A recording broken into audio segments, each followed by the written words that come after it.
There's something deeply terrifying about silence. Not the peaceful kind, but the kind that hides movement, breathing, eyes. Tonight I'll share with you 4 true horror stories from people who thought they were alone. People who trusted their homes, their jobs, their memories, until they saw the signs, until it was too late. A forgotten theme park once full of laughter now hides silent figures in the dark.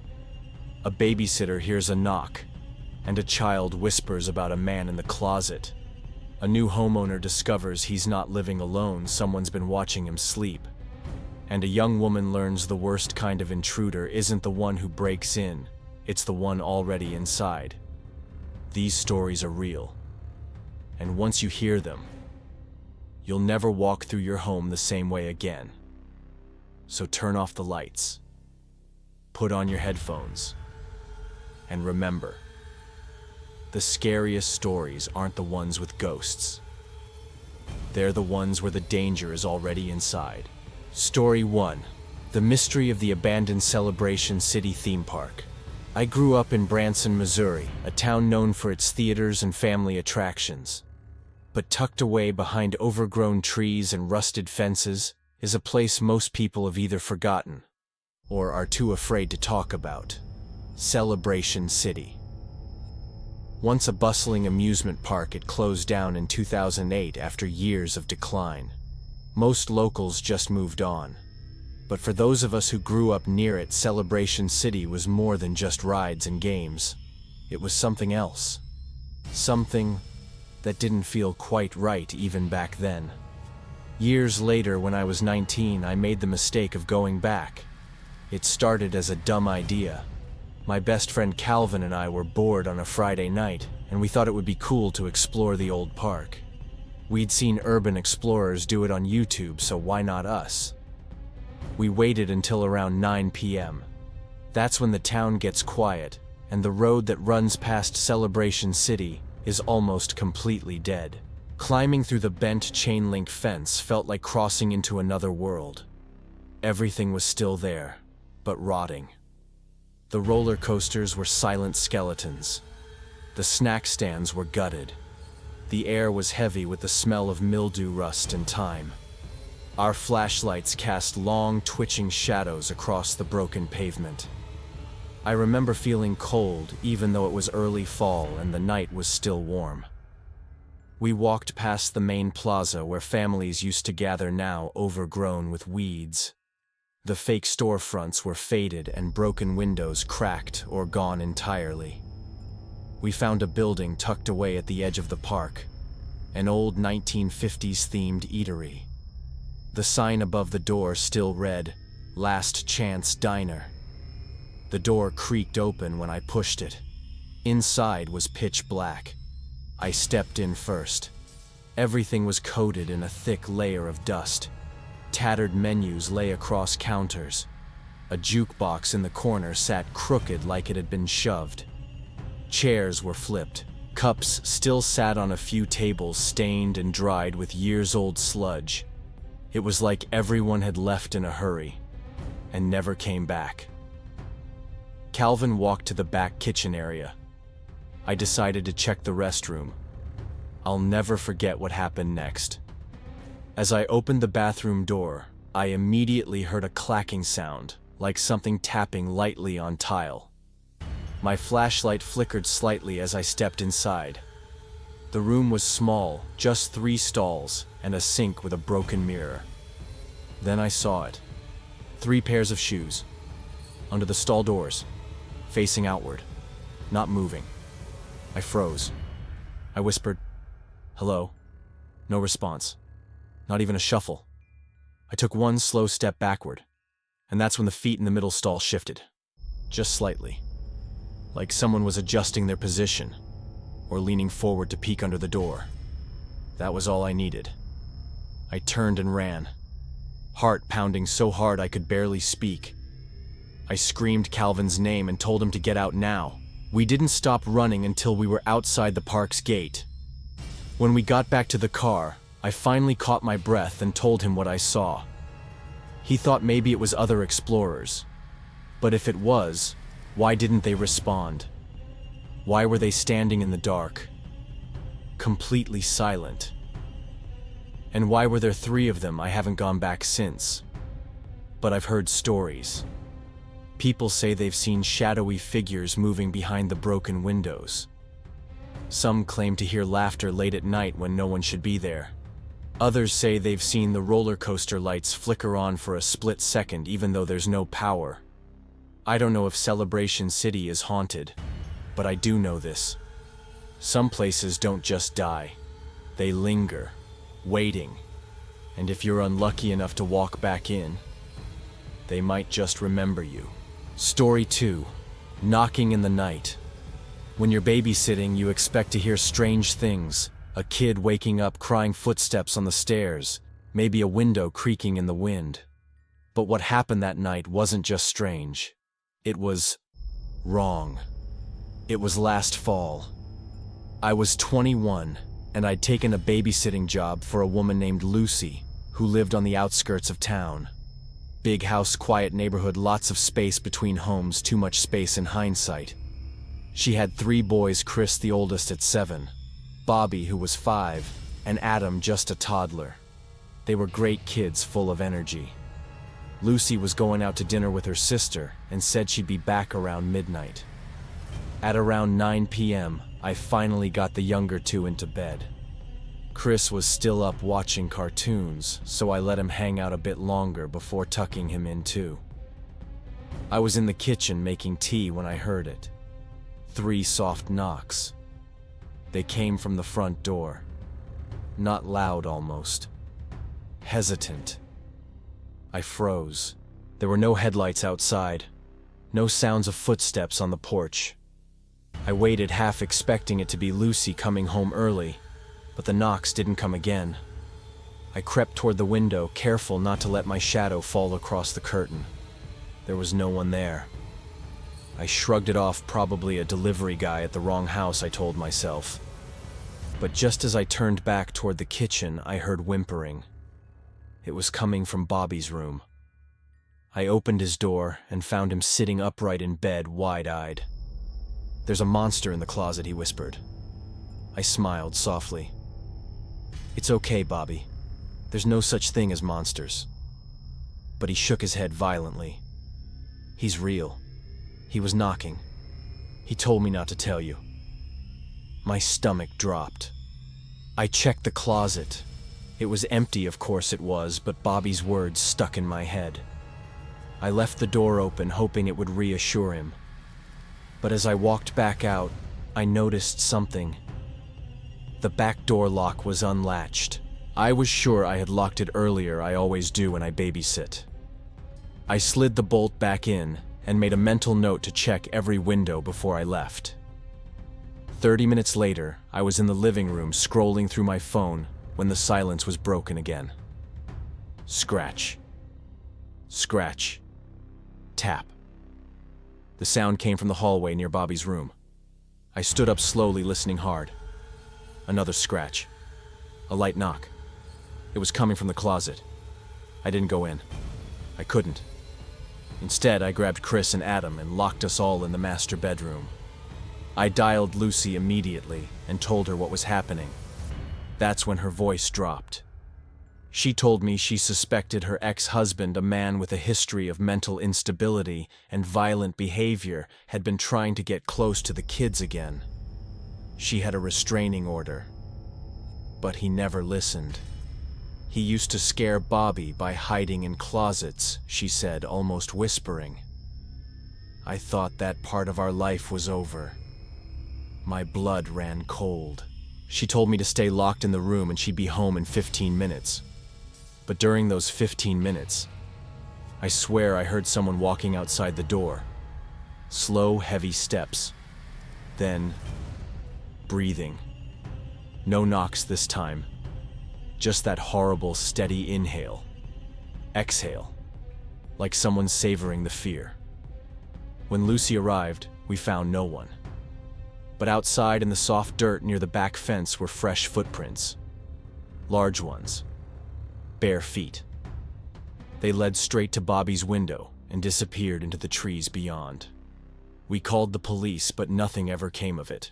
No one caught, no follow-up, just silence, and the feeling that whoever it was had been inside the house. To this day, I double lock every door when I babysit, and I don't ignore knocks in the night anymore, because sometimes monsters do exist, and sometimes they know your name. Story 3. The Man Hiding in My House. Have you ever had the unsettling thought that someone might be in your house, and you just didn't know it? Not a burglar, not someone who broke in and left. I mean someone who's been there for days, weeks, maybe longer. That's what happened to me. And it's changed how I view my home. Forever. I just moved into a small rental house after graduating college. It wasn't fancy, but it was mine. A 2-bedroom with a basement and a little fenced yard in a quiet neighborhood. At first I loved it, until the noises started.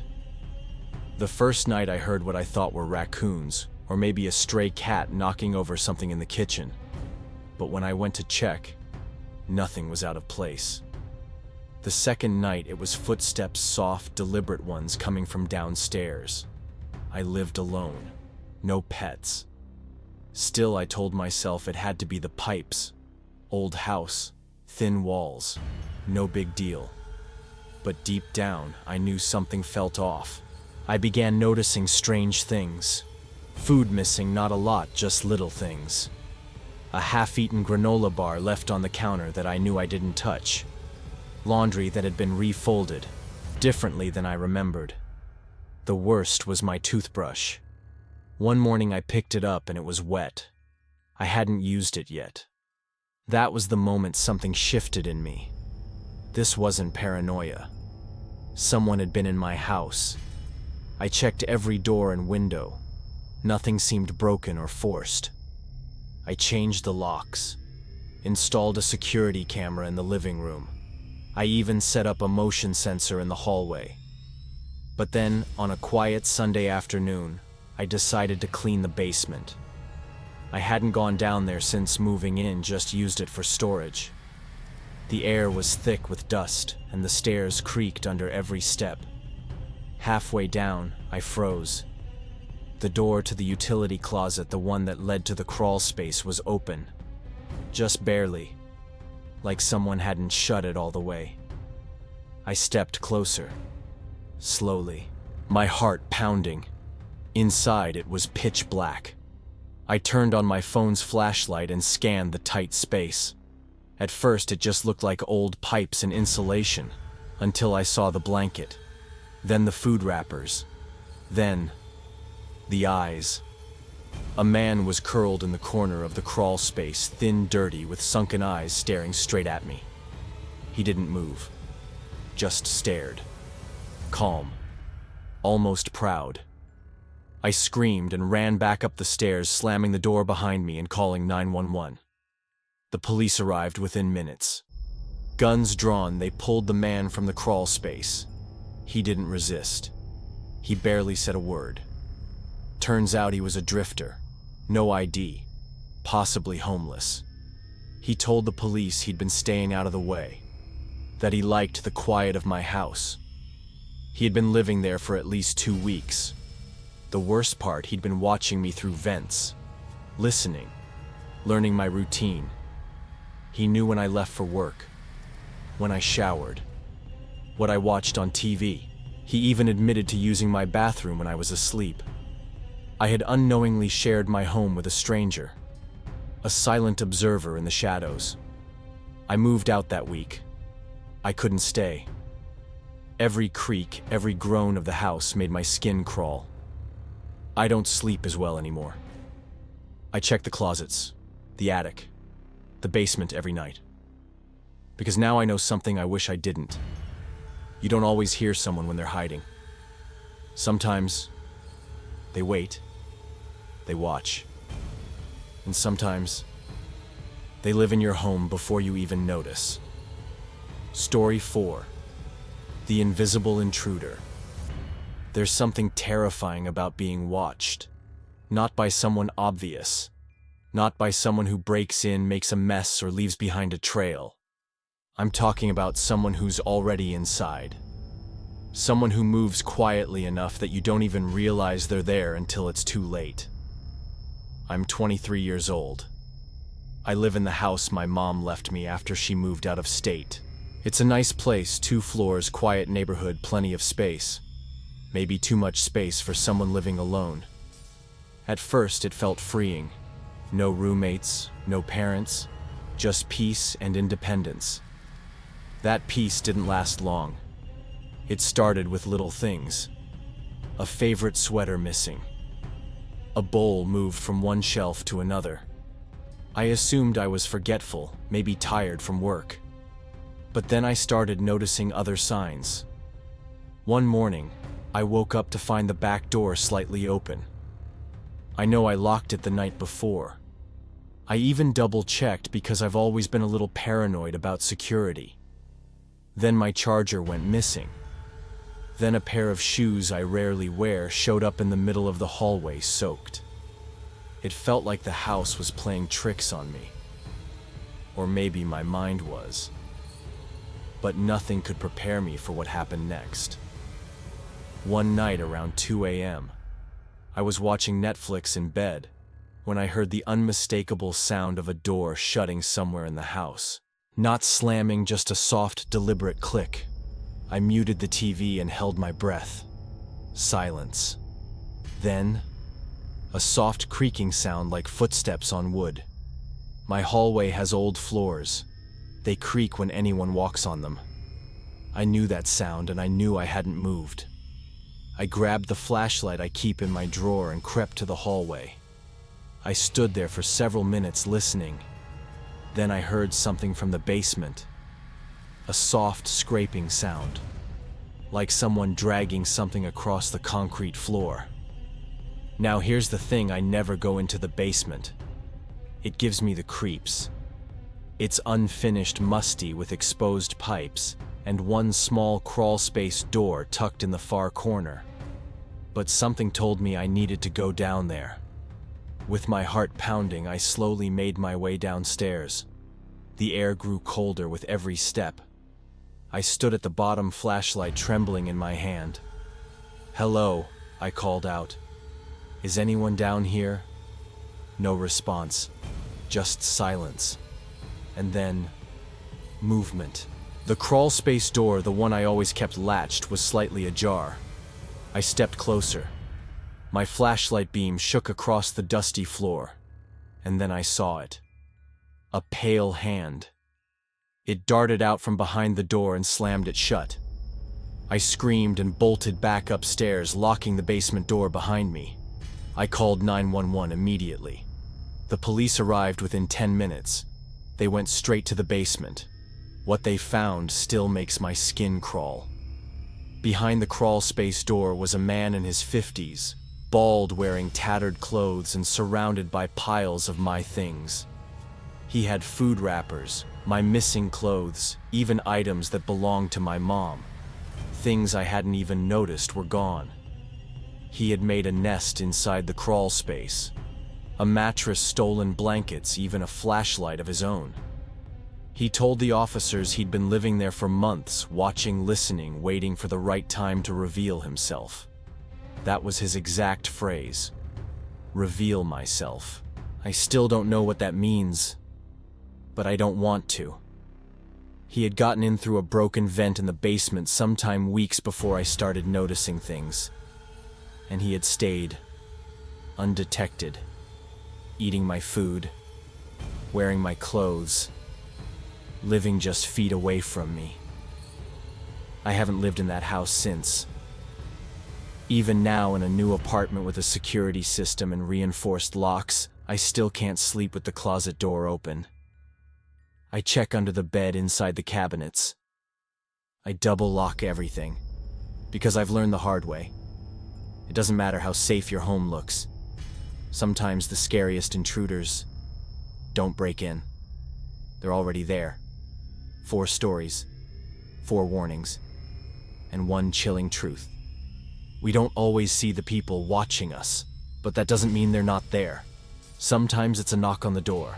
Sometimes it's laughter in an abandoned park. Sometimes it's footprints that don't belong to anyone you know. And sometimes it's a quiet voice whispering from the crawl space, just waiting for the moment you turn your back. These aren't ghost stories. They're reminders that the world is full of people who don't knock, who don't speak, who don't leave. So the next time you hear a sound you can't explain, the next time something in your house feels off, don't brush it off. Don't assume it's nothing, because sometimes they're already inside. If you enjoyed these true scary stories, hit like, subscribe, and ring the bell. New stories drop every week, and the next one could be yours. And if you've ever had a chilling encounter, a knock, a face, a presence you couldn't explain, leave it in the comments below, because your story might just be the next one we tell. Sleep well tonight, if you can.